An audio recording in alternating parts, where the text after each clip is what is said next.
থাকবেন এবং স্বামী যখনই কোনো কথা বলে তার দিকে মনোযোগ সহকারে তার মুখের পানে তাকিয়ে থাকবেন। সে যদি কোনো রকম ধর্মের কথা বলে, কোনো রকম ভগবত আলোচনা করে, তাহলেও তার কথা ভালো করে শুনবেন, মনোযোগ দিয়ে শুনবেন।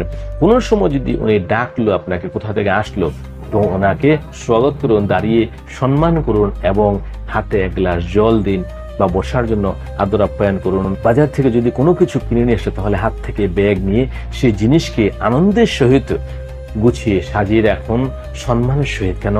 আপনার ঘরেতে লক্ষ্মী নিয়ে এসেছেন আপনার স্বামী, সেই জন্য ওনাকে যথেষ্ট পরিমাণে সম্মান করুন এবং কোন রকম কথাতে অবজ্ঞা করবেন না। গর্ভধারণ করার পর থেকে বাচ্চা ভূমিষ্ঠ হওয়ার আগে পর্যন্ত স্বামীর সাথে কোন রকম দ্বন্দ্ব, কলহ, মন খারাপ এগুলো করবেন না, দুশ্চিন্তা আনবেন না। স্বামীর সামনে সবসময় প্রসন্ন চিত্তে, যদি আপনার কোনো কারণে ভুলও হয়, রেগে গিয়ে কোনো রকম আপনাকে বকাবকি করলেও, অনেক রকম খারাপ ব্যবহার